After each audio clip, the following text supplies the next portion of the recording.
C'est QFD, ce qu'il fallait décrypter. Bienvenue si vous nous rejoignez à l'instant, c'est la deuxième partie de l'émission. Toujours avec la fine équipe, Véronique Reilsoult, Régis Lefebvre, Céline Braque et Bruno Jeudi. Et vous continuez à nous envoyer vos commentaires, le hashtag sur les réseaux sociaux, sur Twitter. Vous le voyez à l'écran, c'est QFD.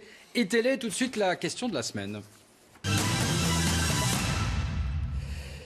Parfois, résister, c'est rester. Parfois, résister, c'est partir. Un tweet, un petit tour de vélo et hop, c'est fini. Christiane Taubira s'en va, contestée à droite, adorée à gauche, par une partie de la gauche en tout cas.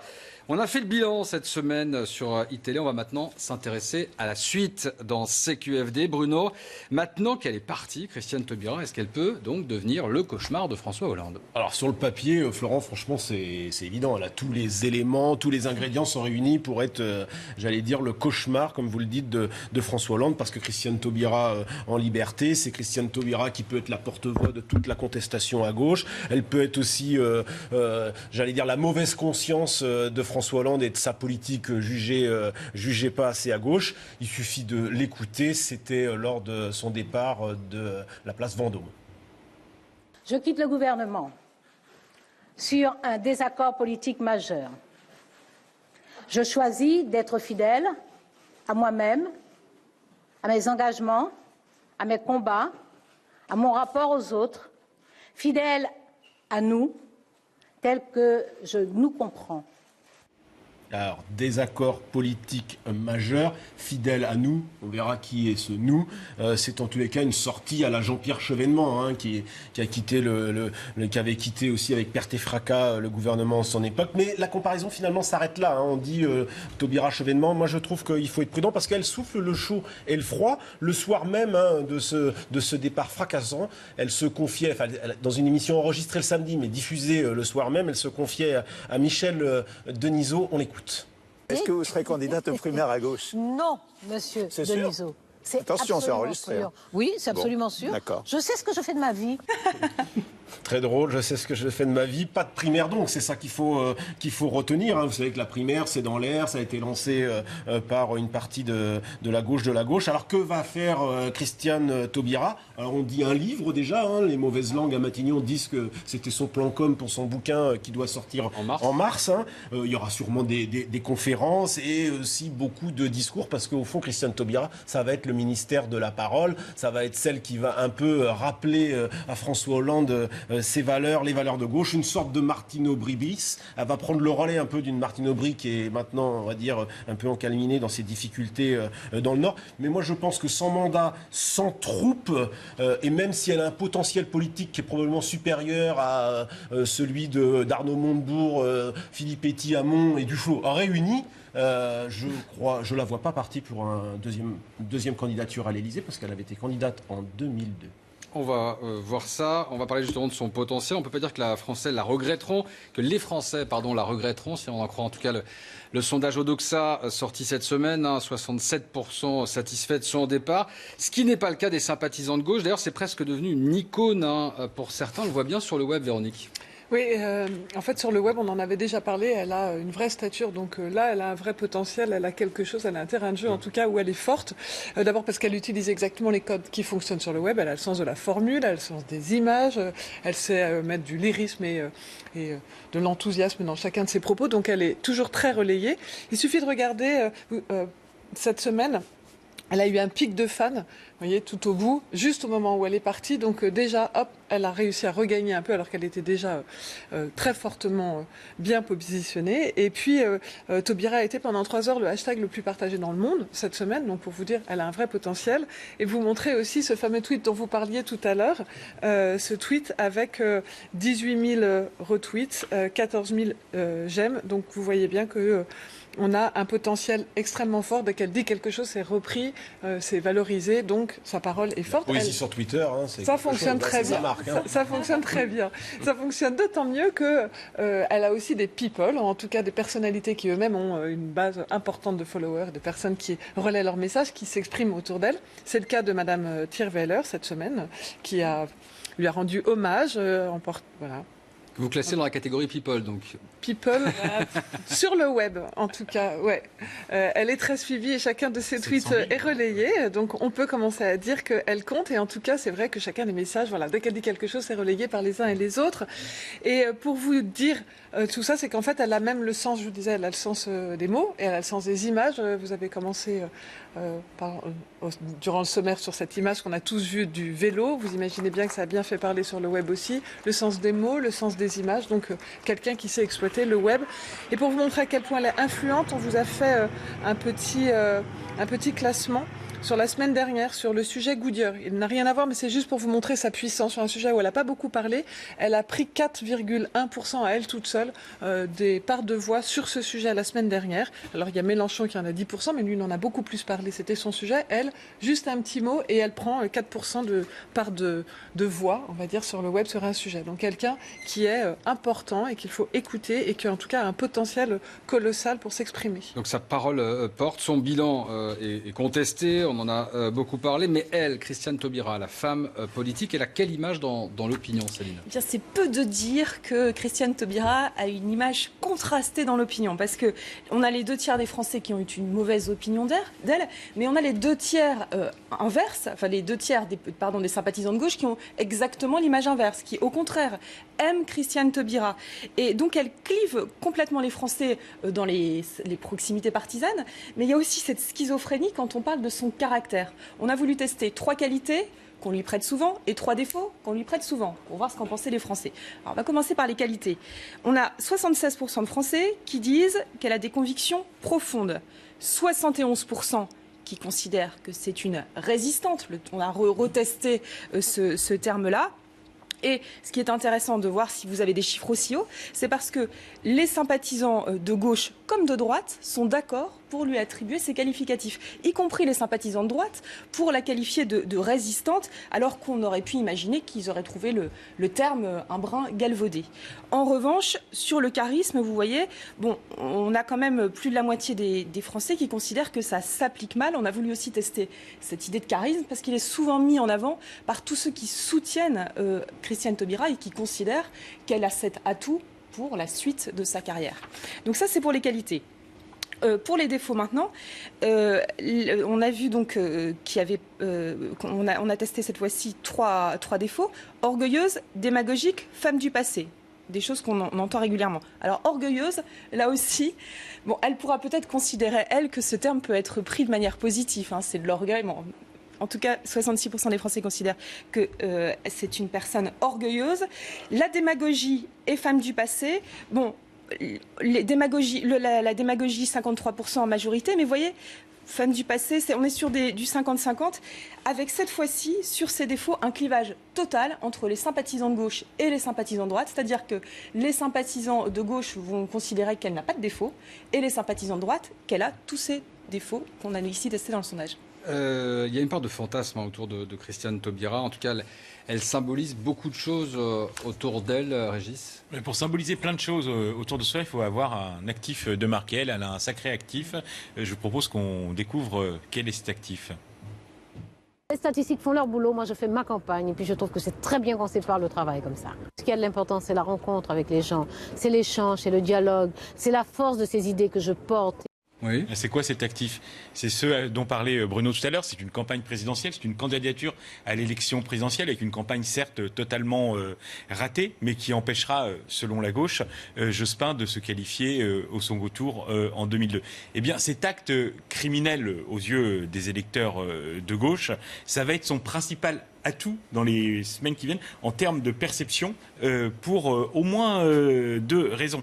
Parce que tous ces gestes vont être dans les semaines qui viennent interprétés, surinterprétés, parce qu'elle a déjà fait une fois un truc de fou qui est de faire perdre la gauche. Et évidemment, elle va être sacrément crainte parce qu'on pense qu'elle est capable de tout. D'autant plus qu'elle a une sacrée bande de copains qui sont quand même...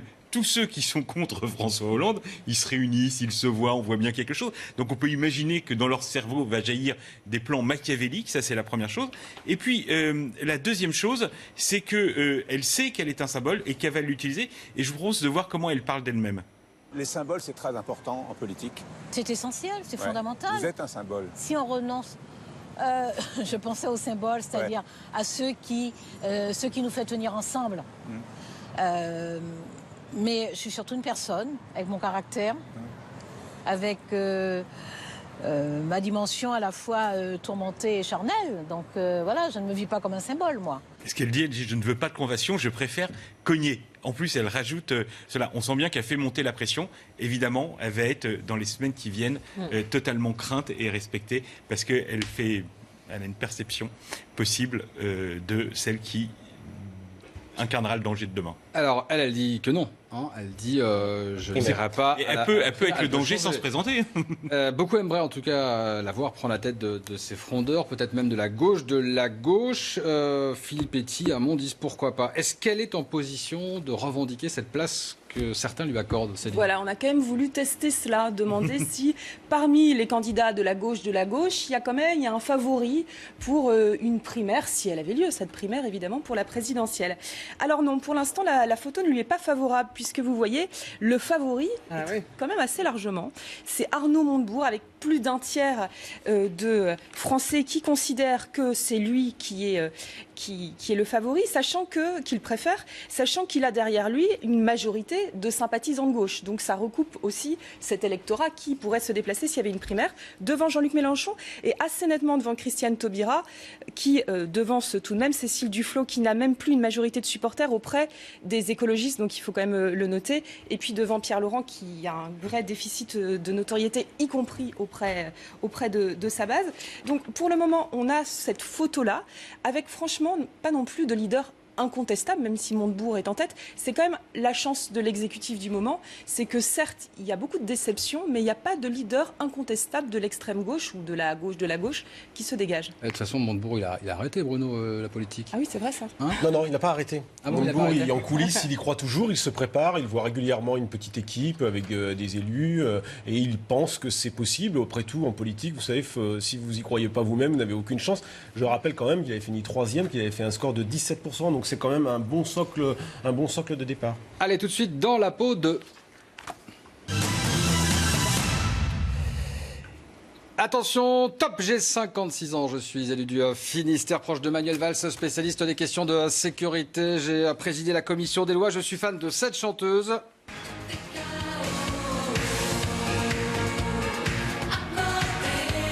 Et je suis. Jean-Jacques Urvoas, c'est exactement, bravo. Michel Onfray. Bravo. L'amour pour Mylène Farmer. Jean-Jacques Urvoas, bien sûr, le nouveau ministre de la Justice. L'après Taubira, c'est moi, je fais mes premiers pas.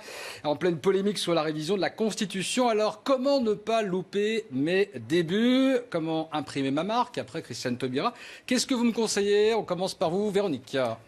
Moi, je veux dire que déjà, vous avez commencé en grande pompe sur le web parce que vous avez été accueilli de façon formidable par les Anonymous, puisque le jour même de votre nomination, votre blog a été mis hors ligne. Alors, il faut dire que vous n'êtes pas franchement aimé par cette catégorie, parce que vous avez été rapporteur de la loi sur le renseignement, donc vous n'êtes pas très populaire auprès de cette population. Donc, si vous voulez arranger les choses, je dirais que vous n'êtes pas obligé de tomber dans le lyrisme de Madame Taubira, mais vous pouvez au moins être un peu sincère, expliquer votre position, essayer de vous appuyer sur vos 24 000 followers pour monter petit à petit, mais le chemin va être assez long en ligne. Je suis Jean-Jacques Urvoas, qu'est-ce que vous me conseillez, Céline ?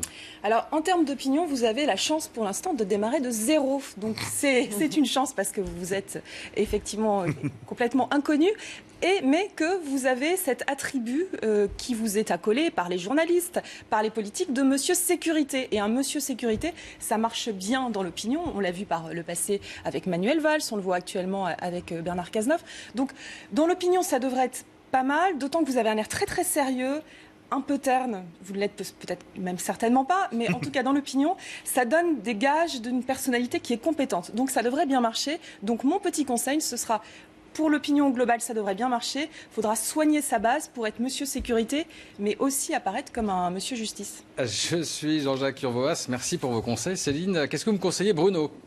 Alors je vous conseille la rupture franche, la rupture brutale et surtout pas la rupture douce, même si je sais que vous aimez Mylène Farmer, pourvu qu'elle soit douce, ça doit dire quelque chose. En tous les cas, la rupture franche, la rupture brutale, pour ne pas devenir le Michel Mercier qui succéda à Rachida Dati il y a quelques années. On a complètement oublié son nom, donc je vous conseille, pour qu'on ne vous oublie pas à la chancellerie, la rupture brutale après les années Taubira. La rupture, merci beaucoup Bruno. Qu'est-ce que vous me conseillez? Enfin, je suis Jean-Jacques Urvoas, Régis. Bruno a donné un conseil stratégique. Moi, je vais mettre en application le conseil stratégique de Bruno et je lui conseille d'aller dès ce week-end à Calais, car Calais, c'est médiatique et symbolique. C'est symbolique du laxisme de la justice sous Taubira et ça va lui permettre immédiatement d'affirmer une position de fermeté. Dire que la justice sera appliquée. La justice qui est appliquée, c'est quoi? C'est évidemment une justice qui protège les demandeurs d'asile, ne l'oublions pas, mais c'est surtout une justice qui renvoie tous les autres qui sont des clandestins et qui appliquent toutes les peines qui doivent être appliquées à ceux qui commettent des infractions. Bref, en une journée, même pas, en 1 heure, il tue Taubira et il dit que désormais la page est tournée et il commence à exister.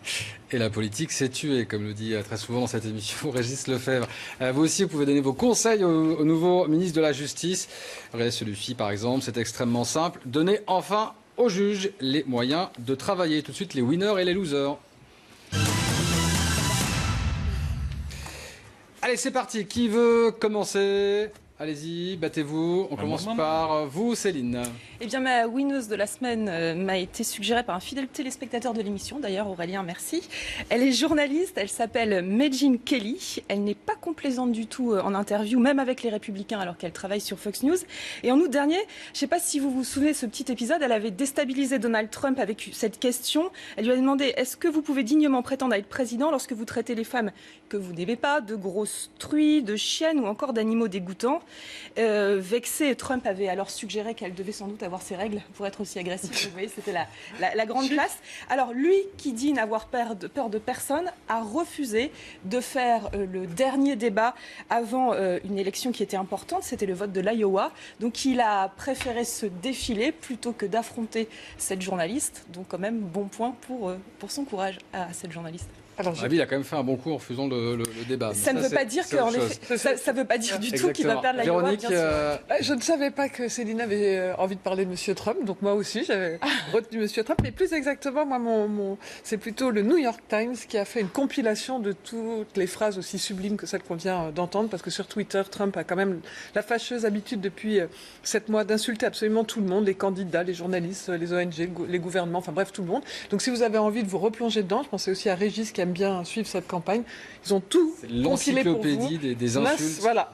De Trump. 7 mois d'insultes résumées. Magnifique. Trumpé, c'est pas tweeté. C'est tweeté.